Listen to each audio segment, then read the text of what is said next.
कि जितना जोर अपनी आजीविका की शिक्षा के लिए था, उतना ही जोर अपने आत्मा के कल्याण की शिक्षा के लिए भी था।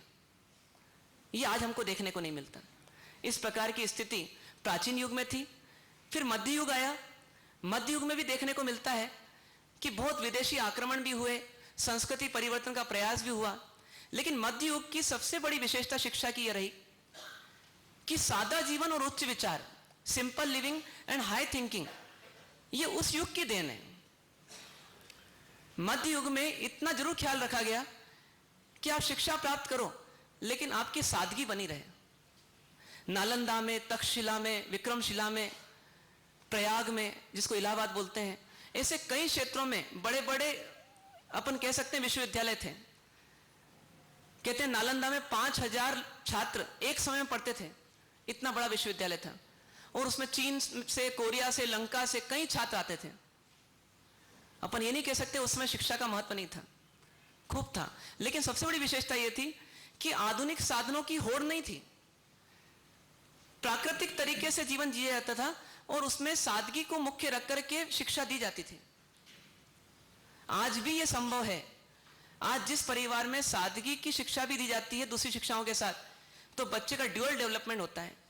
एक तरफ वो ज्ञान से लबालब भर जाता है और दूसरी तरफ संस्कारों से भी लबालब भर जाता है। एक तरफ उसका ज्ञान बढ़ जाता है और दूसरी तरफ उसका सदाचार बढ़ जाता है। इन दोनों की कॉम्बिनेशन जब होगी तब हम कह सकते हैं कंप्लीट पर्सनैलिटी डेवलपमेंट होता है। एक व्यक्ति है, साइकेट्रिस्ट बन गया, खूब लोगों को सलाह देता है कि देखो ऐसा मत करा करो, वैसा मत करा करो, और खुद शराब पीता है, तो उसकी क्या कीमत? खुद खोखला है। हमें पर्सनैलिटी ऐसी डेवलप करना है जिसमें हम अंदर में ज्ञान प्राप्त कर सकें। भले बाहर का जो अच्छा ज्ञान है उसको ही प्राप्त करें, लेकिन बाहर में जो विकार है, जो कमियां हैं, कमजोरियां हैं, गलतियां हैं, उनसे दूर रहें और इस प्रकार का एक कवच धारण करें कि जिसमें अच्छाइयां प्रवेश कर ले और बुराइयां बाहर रह जाए। ये जब स्थिति होगी तो मध्य युग की देन है। और मध्य युग में हम ये समझ सकते हैं कि सादा जीवन और उच्च विचार जो था वो हमारे जीवन में भी आ सकता है।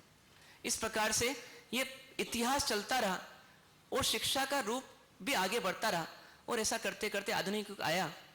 हमें आज की इस पूरी वार्तालाप का, चर्चा का एक निचोड़ निकालना है कि शिक्षा प्रबंधन सबसे पहले तो हमारी एक आवश्यकता है, अन्यथा हम शिक्षित रहकर के भी अपने जीवन में सुख, शांति, आनंद से दूर रहेंगे। दूसरी बात यह कि शिक्षा क्या होती है, तो शिक्षा मतलब सीखना, और सीखना जहां हो वहां विनम्रता जरूरी है। साथ में शिक्षा क्या, तो शिक्षा एजुकेशन, और एजुकेशन मतलब बाहर से अंदर ज्ञान लेना नहीं, बल्कि अंदर से बाहर ज्ञान निकल जाए, इतना लबालब अपने आप को ज्ञान से भर देना। और एजुकेशन का दूसरा अर्थ एडुकेयर, यानी इस प्रकार से अपना पालन पोषण करना कि हम कहीं भी चले जाएं, कभी भी चले जाएं, तो भी हम अपना पालन पोषण स्वयं कर सकें। इतनी शिक्षा, इतना ज्ञान हमें प्राप्त हो जाए। और हमने ये भी देखा कि शिक्षा की आवश्यकता सबको है, पर 4 चीजें जिसमें होगी वो शिक्षा प्राप्त करने का अधिकारी है। शिक्षा की आवश्यकता महसूस करनी होगी, शिक्षा की योग्यता अर्जित करनी होगी, शिक्षा के लिए स्वतंत्रता प्राप्त करनी होगी, और शिक्षा के लिए अदम्य रुचि हमारे को एकत्रित करनी होगी। और साथ में ये भी देखा कि शिक्षा का प्रवाह सिर्फ आज ही पैदा नहीं हुआ है, बल्कि शिक्षा तो प्राचीन काल से चली आ रही है। अंतर इतना है कि प्राचीन काल की कुछ अच्छाइयां आज हमने खो दी है, और इसीलिए हमारे जीवन में ये आवश्यकता है कि हम शिक्षा की जो प्राचीन विशेषताएं थी उसको आज के परिवेश में लागू करें, अप्लाई करें, और इस प्रकार से शिक्षा को और अधिक सुंदर बना दें। ऐसा प्रयास हमें करना। इन्हीं विषयों को अपन कुछ और आगे बढ़ाएंगे, जिसको कल के वर्तमान योग पर छोड़ते हैं। ओम शांति शांति शांति। एक महत्व तो हमको आध्यात्मिक शिक्षा का ये समझ आता है। दूसरे तरीके से कि हम आध्यात्मिक शिक्षा के महत्व को समझें तो हमारे जीवन के 3 पहलू हैं। 3 पहलू हमारे जीवन के हैं, उसी के आधार पर पूरा जीवन टिका हुआ है। पहला है शरीर, दूसरा है समाज, और तीसरा है मन। शरीर, समाज और मन। जो कर्तव्य हमें शरीर के निभाना होते हैं वो सब हमारे शारीरिक पक्ष के अंतर्गत आते हैं। डॉक्टर ने कहा एक्सरसाइज करना होगी, डाइट पर ध्यान देना होगा, दवाई लेना होगी। ये सब जो है ये शारीरिक पक्ष है हमारा। शरीर के साथ जो हम समय देते हैं, समय बिताते हैं, वो सब हमारा शारीरिक पक्ष है। नहाते हैं, खाते हैं, सोते हैं, पीते हैं, ये सब शारीरिक पक्ष है। एक दूसरा पक्ष हमारा है जिसको बोलते हैं सामाजिक पक्ष। हम जिनके बीच में रहते हैं, चाहे वो परिवार हो, समाज हो, कुटुंब हो, इसके प्रति भी हमें कर्तव्य निभाना होते हैं और हम निभाते भी हैं। कुछ अपने लिए कमाते हैं, कुछ परिवार के लिए कमाते हैं, कुछ अपने लिए बनाते हैं, कुछ परिवार को खिलाने के लिए बनाते हैं, कुछ अपना पालन पोषण करते हैं, कुछ बच्चों का पालन पोषण करते हैं, कुछ बुजुर्गों का पालन पोषण करते हैं।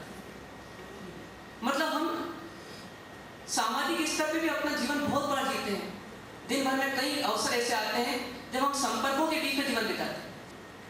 ये हमारा सामाजिक पक्ष है। दो पक्ष का महत्व तो हमको बराबर समझ में आता है, एक शारीरिक पक्ष और एक सामाजिक पक्ष। पर एक तीसरा पक्ष और है और वो बहुत व्यापक है, उसका महत्व बहुत अधिक है। और वो कौन सा पक्ष है? मानसिक पक्ष। ये मन है तो सूक्ष्म, लेकिन इस सूक्ष्म मन में तरंगें चलती रहती, इच्छाओं की, कामनाओं की, वासनाओं की, भावनाओं की, जिद की, आग्रहों की, अनेक प्रकार की तरंगें चलती रहती। ये समुद्र है और इसमें इच्छाएं, वासनाएं, कामनाएं तरंगों के रूप में चलती रहती। जब ये शांत होता है समुद्र, तब तक तो हम किसी तरह कोप अप कर लेते हैं, ठीक है, जी लेते हैं, अपने आप को मैनेज कर लेते हैं। अभी आप में से किसी से कहा जाए कि चलो आप क्रोध करके बताओ, आप नहीं बता सकते क्योंकि ये समुद्र अभी थोड़ा शांत है। लेकिन ये हमेशा शांत नहीं रहता, इसमें उछाले आते हैं और कभी कभी सुनामी भी आ जाती है। इतनी भयंकर आती है कि जिसकी आती है वो भी यदि अपना चेहरा आईने में देखे तो देख नहीं सकता। कारण क्या है कि उस समय हम बेकाबू हो जाते हैं, अनियंत्रित। शायद उस समय एक मदमस्त हाथी को भी नियंत्रित किया जा सकता हो, लेकिन हम अपने आप को नियंत्रित नहीं कर सकते, या हमें कोई दूसरा नियंत्रित नहीं कर सकता। आती है ऐसी स्थिति कि नहीं आती? कभी कभी आपने मोबाइल उठा के फेंके होंगे कि नहीं फेंके होंगे? एक भाई ने बताया सूरत में कि मेरी शादी हुए सिर्फ 7 साल हुए, पर इन 7 साल में मैं थक गया हूं, हार गया हूं जीवन से। कारण कौन बना? जानते हो आप सब? कारण कौन बना? कारण बना पत्नी।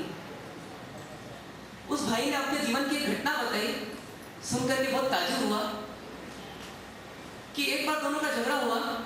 7वीं 8वीं मंजिल पर वो दोनों रहते थे, और जब झगड़ा हुआ तो कुछ घंटों चलता है।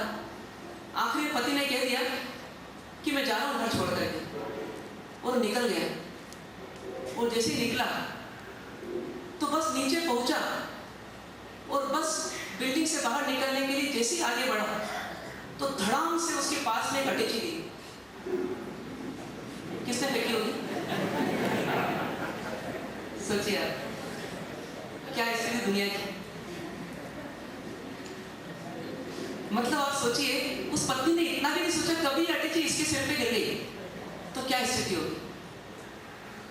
और वास्तव में कहता है कि बस कुछ फीट दूर गई, और उसके बाद भी उसको चैन नहीं पड़ी, वापस अंदर गई। वो मोबाइल छूट गया था तो मोबाइल भी आई बालकनी से, उसको ही फेंका उसने। अब उस समय की पत्नी की स्टेज को आप सोचिए कि वो पत्नी उस समय किस रूप में थी। कोई बोल रहा है मां काली। कौन थी वो उस समय? पशु से अच्छी स्त्री थी या पशु से बदतर स्त्री थी उसमें? सोचिए। कभी गाय को आपने इस प्रकार लड़ते हुए नहीं देखा होगा, पर आप सोचिए कि कैसी स्थिति एक व्यक्ति की हो जाती है। कोई मनुष्य है, क्या पक्ष बिगड़ गया उसका? शारीरिक पक्ष बिगड़ा, सामाजिक पक्ष बिगड़ा, या मानसिक पक्ष बिगड़ा? मानसिक पक्ष बिगड़ गया। और ये उसका ही बिगड़ता है या हमका सबका बिगड़ता है? अंतर इतना है पागल और हम में कि पागल जो है वो स्थायी रूप से पागल हो गया, हम टेम्परेरी पागल होते हैं और वापस नॉर्मल हो जाते हैं। इतना अंतर है बस। बाकी है तो हम भी पागल, दिन भर में पागलपन के कितने ही हम प्रदर्शन कर डालते हैं। और यदि हम कुछ समय के लिए अपनी बाहरी प्रवृत्तियों का पर्दा हटा दें और सिर्फ यदि हमारे पास इतनी ताकत आ जाए कि हम किसी व्यक्ति के मन को पढ़े, बस मन की स्क्रीन को हम देख सके, ऐसा कोई कैमरा हमको मिल जाए, ऐसा कोई चश्मा हमको मिल जाए, और यदि हम सुबह से लेकर शाम तक एक ही व्यक्ति के मन को पूरा देखें कि इसमें क्या चल रहा है, तो आपको क्या दिखेगा? सिर्फ मन को पढ़िए। बाहर से तो हम लज्जावश, शर्मवश कभी कभी रुक जाते हैं, कभी कभी दबा देते हैं अपनी इच्छाओं को, लेकिन अंदर तो सब चलती है। एक 60 साल का बुजुर्ग व्यक्ति है, वो व्यक्ति गारंटी से नहीं बोल सकता, हालांकि इस पार्ट पे बैठ करके बात करने की आवश्यकता नहीं है, लेकिन वो गारंटी से नहीं बोल सकता कि 20 साल 25 साल की किसी नवयौवना को वो देखे और उसके मन वासना नहीं है। सोचिए आपके मन कैसा है, अंदर की स्थिति कैसी है, मतलब कभी क्या भाव आते हैं, कभी क्या भाव आ जाते हैं इस मन में। यदि मन को फोकस करें तो ये एक दरिंदे से कम नहीं। एक नारकी का जो जीवन एक्सटर्नली चल रहा है, वैसा जीवन इंटरनली हमारे मन का चल रहा है। इसको छोड़ूंगा नहीं, इसको खत्म कर दूंगा, इसका नाश कर दूंगा, इसको तहस-नहस कर दूंगा, ऐसे उद्गार भी जब मुंह से निकल जाते हैं तो मन के तो क्या कहने। ये क्यों? प्रश्न ये है, आखिर ऐसा क्यों? जब हम जानते हैं ये चीज गलत है, जब हम जानते हैं कि हमारे अंदर स्ट्रेस पैदा करती है, जब हम जानते हैं कि ये मन हमारे संबंधों को तोड़ देता है, जब हम ये जानते हैं कि मन हमें मनुष्य गति में रहते हुए दरिंदा बना देता है, तो फिर ऐसा क्यों चल रहा है?